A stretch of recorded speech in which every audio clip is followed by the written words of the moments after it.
Hello, my name is Rick Moore, and welcome to another episode of Right. And today I'm going to be interviewing author Carina Spears, who's the author of the book Palin's Honor, right here, right? Woohoo. Really good. And I'd be amazed if you don't buy it because it's got a lot of fascinating stuff in it. Really, truly fascinating. I'm not just saying that because I'm interviewing you, because I really love the book. All Thank right. you. You ready for your interview, Carina? I am. Thank you, Rick. All right. Now, when Mirabelle awakens, of the many things she's afraid of, what does she dread the most? Mirabelle realizes she can't control Devon. He can tell whoever he wants about what happened to her. He could tell her parents. He could Right. tell her brother. He could tell the whole town if he wanted. She also is afraid of running into the Thieves Guild members and facing flack from that quarter. So those things are weighing heavily on her mind right now.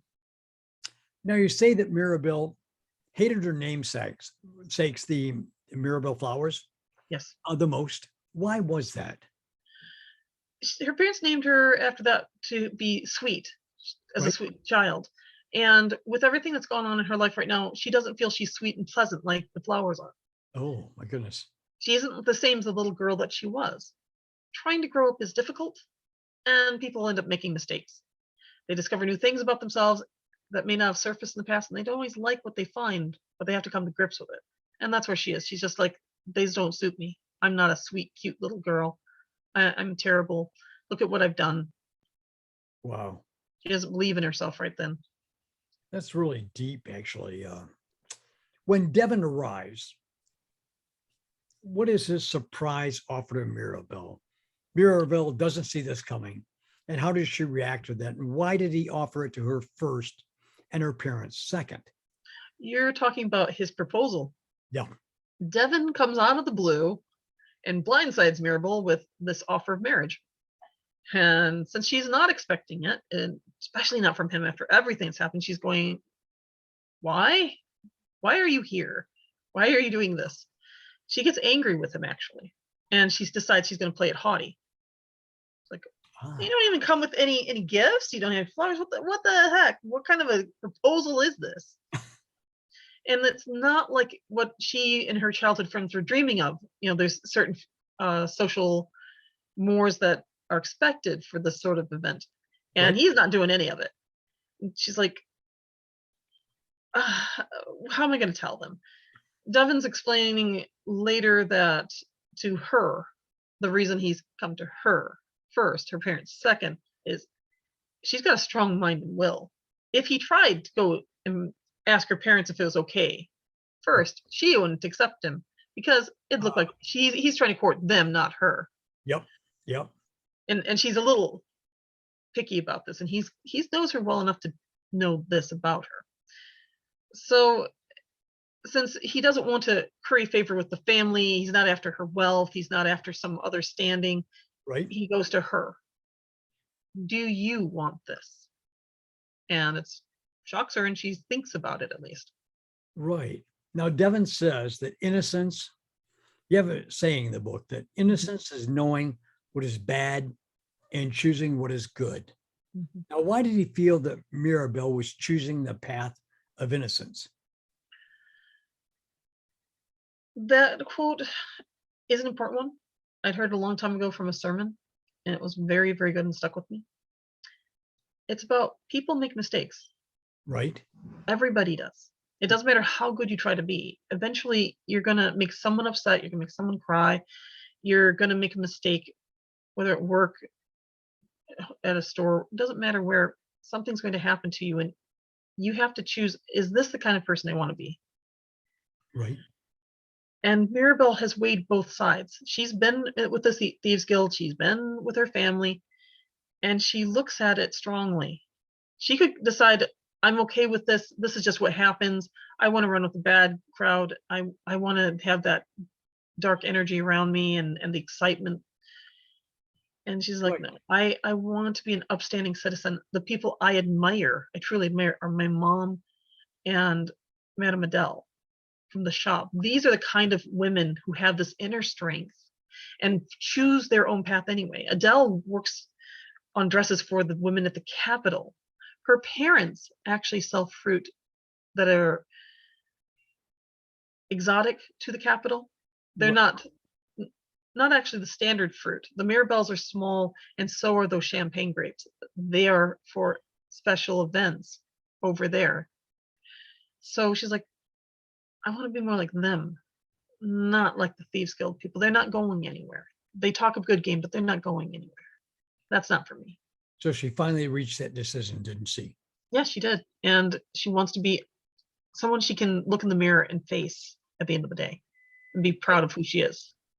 What was Devon's rationale for choosing Mirabelle? I get the feeling this wasn't a spurious choice, or was it? Well, that's an interesting question. I hadn't thought about it before, but Devon did make his choice rather suddenly. Yes. He had an idea of what kind of woman he would need if he were ever to take a wife on.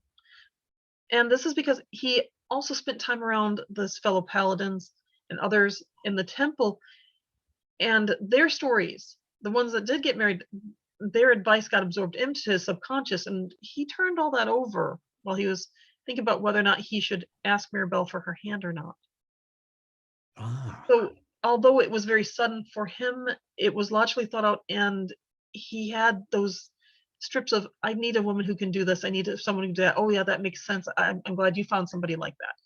He knows what he wants. He just had never verbalized it. wow. Now, Devon gave Mirabelle 6 months to decide, Mhm. but Mirabelle has an answer for that. She says, what, no jewelry or flowers at least? Most men would actually try to court the girl they wanted to propose to. Devon's response was beautifully worded and surprising to her. What was it? I am no gardener to give you flowers. I am no jeweler to bring you wrought gold and gems. I am a paladin. What I offer you is faithfulness, for paladins know how to keep vows. I offer you steadfastness. When I am not on circuit or performing duties for my order, I will be at your side. I would give you my strength. There is no trouble you can face that these shoulders could not bear. I offer you my protection. You need fear no one nor anything if you accept me. And I pledge that neither you nor any children we have shall ever want. I cannot make you rich. But even if I were to die in battle, the church will provide for you and our children. It is part of their pledge to us who serve as paladins. Yeah. Oh, that's quite an answer. Oh, it's such a. I love this piece. Beautifully I love worded. that piece the best of all the quotes in the book. Ah, That's the best, right? it's the best. But still, Mirabelle would not let it go. She calls after him. Don't you care about me at all? What was Devon's practical answer to her? And then again, she persists, and Devon says she can light a votive candle for him. But is she right? Does Devon truly not care for her? Why doesn't he betray his feelings? He's all logic, but no empathy. Mm, on the surface. Right. So his answer to her in the first part there is, of course I care. You are the sister of one of my brothers in arms. You deserve better than what those ruffians can offer. But I am also practical. I will not pin my hopes on you unless you accept me. Now, for the second part, Mirabelle is incorrect. Devon does have a care for her. It's been more like a kid sister up to this point. He's known her family for a long time. Of course he cares. He cares about the Evolve. He cares about their family. He visits there. He's heard her, talk to him and, do things around the house and, visit. And her brother has all kinds of stories about them as kids. So he's heard all those things. Right. And how much longing Theo has of, the good old days when we did these things. She doesn't get to hear that part. But he also recognizes that she's changed. She's not just that cute kid that ran around. She's an adult now. Right. But he's not going to get romantically attached to someone that's not interested in him. So if she doesn't see him in that light, he's not going to go, oh, but my heart is broken. He's not going to put his heart on the slab. Having been around his friends and comrades dying in the field, he's learned to take his emotions out of his decision making, at least for the most part. He can go, this needs to happen. I need to process it later. Now, So that's why. Why do you think, though, that Mirabelle is worried about the other girls, what the other girls would think of Devon's proposal? Was that just her own fears imputed to them, or was it genuine? Well, for her and all of them, marriage in this world is still one of the biggest moments in their lives. Right? It's a huge event. You're going to tie two fortunes together. You're going to decide what children you're going to have, where you're going to live, Right? all these kinds of things. So that her proposal was so cold, and the guy didn't bring any gifts, not even flowers. I mean, he didn't go to the field and pick anything. Even a poor kid could do this much. So she's like, I don't have anything to show them. If I tell them what he said, they're going to laugh at me. She's afraid of risking her social standing among her peers by repeating what he said. Right. Now, shortly So, after that, you're right, Mhm. that Mirabelle certainly didn't bother with everyone else, though. Was she lying to herself? What do you think? Devon did what he wanted, so it seems. Was she envious of him? uh, Mirabelle, as we were just discussing, that she is thinking of what others' opinion are, but she Yeah, does have this idea of not caring. So, in a sense, it's yes and no. really. She doesn't want to appear to be foolish. Like, you're going to accept a proposal that's that cold? Are you kidding me? What's wrong with you? But she isn't afraid to go against the grain for something she actually wants. She doesn't care about anybody's opinion if it serves her. She doesn't have to be like everybody else. Okay. She's not stupid, but it has to have something of benefit for her. So, as far as the rest, uh, Devon getting to do what he wants, she would she was more shocked at the moment he proposed, but later on, I would say she got a little more wistful of, gosh, if men can determine their fate so easily, he just rode off on his horse. Never mind that he's going to go ride circuit because he's committed to someone else's agenda. Battle with the undead, right? Yeah, he has to go fight the undead. It's not his stroll Right. in the park sort of thing. But from her perspective, it does seem he has more freedom than she does to just wander off and do whatever he feels like. Now, while she waited for Devon to return, Mirabelle's opinion of other boys seemed to change a bit. How did she begin to think of them? But still, she couldn't make up her mind about Devon. Why not? Was she holding back? The other boys, after being given this adorable and impressive speech, actually, from Devon, they appeared less mature. So some of them did come up and were kind of interested in her, but now a handful of posies and I got 7 pigs over there and we get married, they'll all be yours did not sound so great.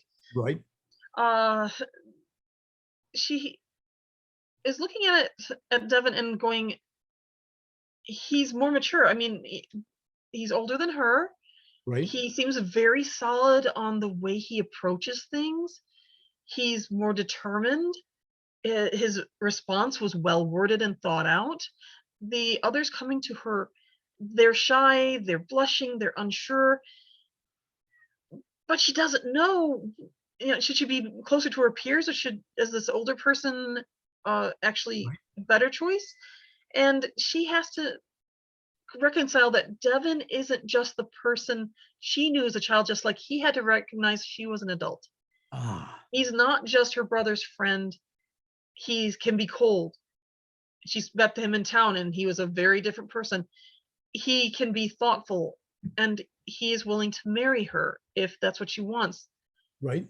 So she's got to see him as an adult that's actually also a potential mate, which was never on the board for either of them. They hadn't considered each other, they were just friends. All And right. now both sides have to come together and think this through. Right. That's what was holding her back. Okay. That's a good explanation of it. Now, Mhm. Mirabelle attends services at the temple Mhm. when Devon's return is just a few weeks Oh. away. Mhm. During this service, she realized that the tales the priest and priestess tell of paladins meant that some of them didn't come back at all, some of them died. You say a cold chill crept down her back. Very nicely worded, by the way. Was she beginning to look at what Devon really did and faced? Did she then have new respect for him or fear as to what it would be like to be his wife? Absolutely. Uh, It started to sink in how dangerous his work was, Right. and what she'd face if she decided to stand by his side. She's at the temple. She's been there for years. They read from their book, blah, blah, rise and this and win and that.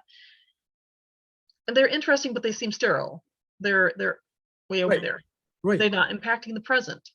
When she heard this announcement and she started listening to the sermons with the thought of Devon fighting the undead in her mind, she started to realize, wait, that's happening still right now. It's happening to him and my brother and all those people at the temple. Oh my gosh. What am I going to do? She then panics. Quite frankly, she That panics. brings up an interesting point. When the time came near for Devon to return, we find Mirabelle once again in the temple. Mhm. The priest makes a staggering announcement. What was it? And the possibility is raised that Devon might be dead. In other words, it goes from being a possibility to a real possibility. How did that affect her? Priest Magnus comes in and tells everyone that they received a message that 2 paladins died during the battle at the nearby town of Duskdale. Right? And Mirabelle realizes Devon had to go back through there to get to Riverfield. That's Right. the direct route. Given the time period of when he's supposed to be returning, it's really likely he's in that battle. He could easily be one of the ones who perished. This moment caused her to fear for his life, and it crystallized those feelings she had towards him. So it became clear to her. She's been on the fence. She has been unsure what to do. And when the choice appears to be taken away from her, that's when she knew what she wanted. Now, We don't always know what we have till it's gone. yeah, I understand. Now, that ends today's interview, but I've got to ask you, Carina, would Sure. you be willing to do another interview on your book? I'd be glad to. Okay, good. Now, the book again is Paladin's Honor, and you can get it in any bookstore. If they don't have it, you can order it from them. But it's really a quite a compelling book and quite a compelling read. Yes, and there'll be more for it too. It's not the end of the story. It's just the beginning. All right. Well, hey, Carina, I thank you very much for your time tonight, Thank you for yours. and I wish you good night. Good night, Rick.